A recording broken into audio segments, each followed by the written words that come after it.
100% வாக்குப்பதிவை உறுதிப்படுத்தும் நோக்கில் சென்னையில் 500க்கும் மேற்பட்ட வீடுகளை கொண்ட பெரிய அடுக்குமாடி குடியிருப்புகளில் வாக்குச்சாவடி மையங்கள் அமைக்கப்பட்டுள்ளன. இதுகுறித்து நமது செய்தியாளர் வினிஷ் அளித்துள்ள தகவல்களை பார்க்கலாம். தமிழ்நாட்டில் சட்டசபை தேர்தலுக்கான வாக்குப்பதிவு நாளை நடைபெற இருக்கிறது. 234 தொகுதிகளிலும் 75,000க்கும் மேற்பட்ட வாக்குச்சாவடிகள் அமைக்கப்பட்டு இறுதிக்கட்ட பணிகள் மும்முரமாக நடைபெற்று வருகிறது. தற்பொழுது நாம் இருக்கக்கூடிய பகுதி சென்னை விருகம்பாக்கம் தொகுதிக்குட்பட்ட கோயம்பேடு. இரண்டு அடுக்குமாடி குடியிருப்புகளுக்கு மத்தியில் இந்த வாக்குச்சாவடி மையம் அமைக்கப்பட்டிருக்கிறது. இதற்கான காரணத்தை பொறுத்தவரை ஒவ்வொரு தேர்தல்களிலுமே கிராமப்புறங்களை ஒப்பிடுகையில் நகர்ப்புறங்களில் வாக்கு சதவீதம் குறைந்த அளவிலே காணப்படுகிறது. சென்னையை பொறுத்தவரை இதுவரை 75% மேற்பட்ட வாக்குப்பதிவு நடைபெறவில்லை என்பது ஒரு வரலாறாகவே இருக்கிறது.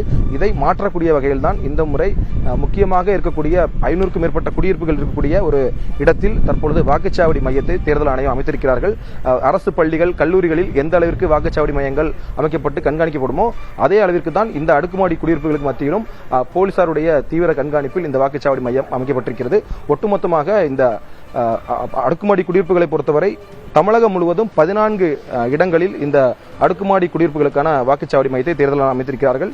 திருவள்ளூர் மாவட்டத்தை பொறுத்தவரை 4 இடங்கள், சென்னையை பொறுத்தவரை 5 அடுக்குமாடி குடியிருப்புகளுக்கு மத்தியில் வாக்குச்சாவடி மையங்கள், காஞ்சிபுரம் மாவட்டத்தை பொறுத்தவரை 2, அதேபோல மதுரையை பொறுத்தவரை 1 இடங்களில் என அடிப்படையில் 14 வாக்குச்சாவடி மையங்களை தேர்தல் ஆணையம் அமைத்திருக்கிறது. ஒட்டுமொத்தமாக இந்த அடுக்குமாடி குடியிருப்புகளுக்கு மத்தியில் 600க்கும் மேற்பட்ட வாக்காளர்கள் இந்த பகுதியில் வாக்களிக்க தயாராக இருக்கிறார்கள்.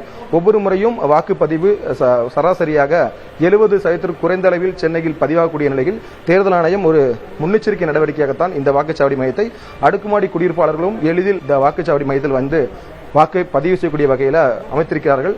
ஒவ்வொரு வாக்கும் முக்கியம் என்ற அடிப்படையில் தான் இந்த வாக்குச்சாவடி மையங்கள் அமைக்கப்பட்டிருக்கிறது. புதிய தலைமுறைக்காக ஒளிப்பதிவாளர் முரளியுடன் வினீஷ்.